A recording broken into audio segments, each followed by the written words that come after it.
Hey Psych2Goers, welcome back to our channel.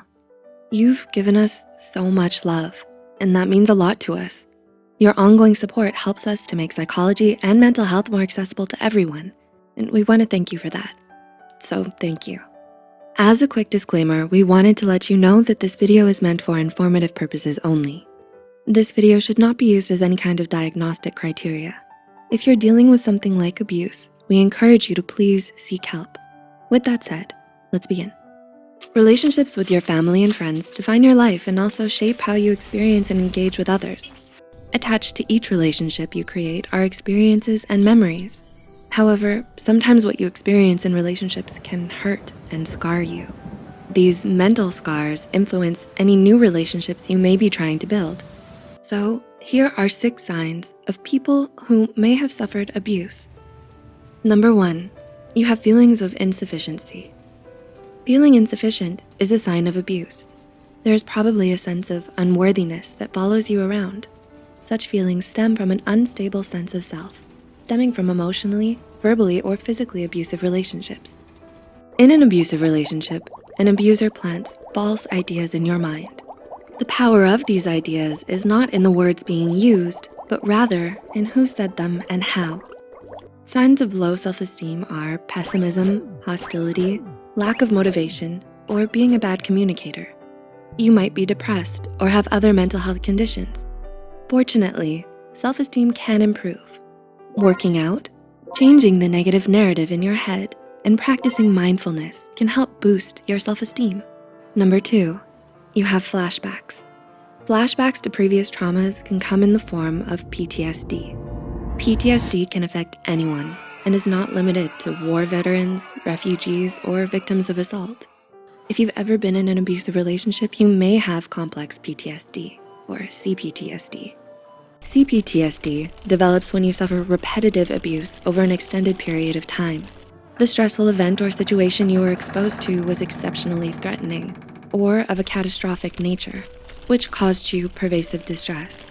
Do you relive the traumatic events through intrusive flashbacks, dreams, or vivid memories? Do you actively avoid circumstances that are similar or associated with the event? Some physical symptoms of CPTSD include difficulty falling or staying asleep, increased psychological sensitivity, irritability, difficulty regulating your emotions, and difficulty concentrating. CPTSD may also exist alongside depression, anxiety, and borderline personality disorder. It can cause cognitive distortions, such as catastrophizing, all or nothing thinking, or labeling. You might think things like, if I do not finish the project perfectly, then it won't be good and I'll be a total failure. Or, I just know that they'll end up breaking my heart, so why even bother being in a relationship? If you or someone you know is dealing with CPTSD, please reach out to a therapist or licensed professional for treatment.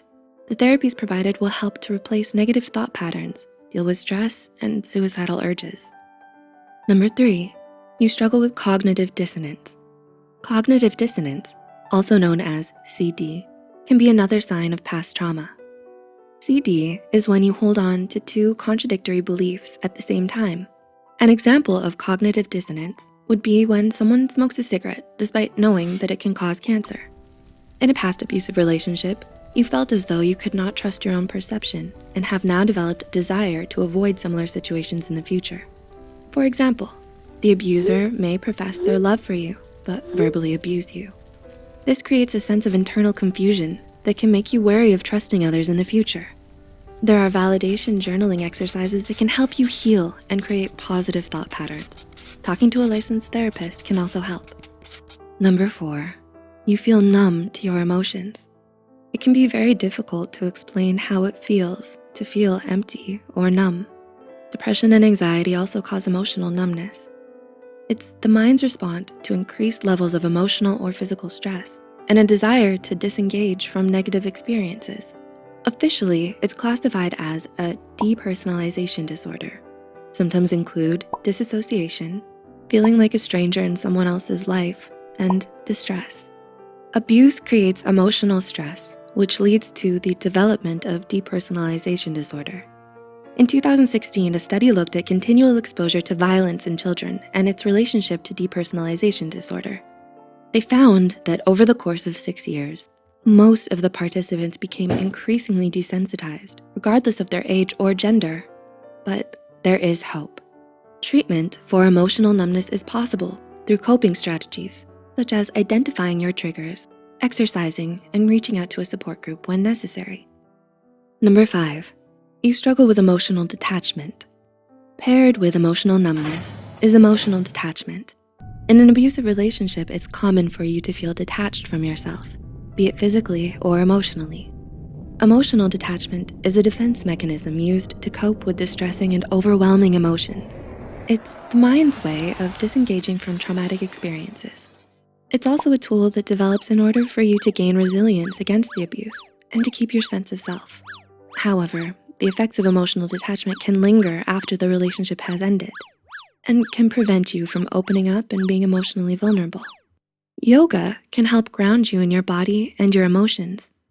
Getting a pet, connecting with new friends, or picking up a new hobby can also help you to broaden your horizons emotionally and physically.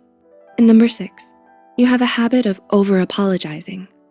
A result of low self-esteem caused by abuse or trauma is to constantly apologize.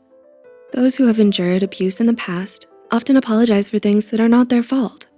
This habit originates from feelings of inadequacy, worthlessness, or blame. A good thing to keep in mind is that your needs matter and are important. With therapy, you can help to replace self-defeating thought patterns with positive ones. Did you relate to any of these signs? Past hurts do not have to determine future outcomes. If you recognize any of these signs of abuse in your own life or of someone you know, please reach out to a professional for treatment. Like and share this video if it helped you and you think it could help someone else too. The studies and references used are listed in the description below. Don't forget to hit the subscribe button and notification bell icon for more Psych2Go videos. Thank you so much for watching, and we'll see you next time.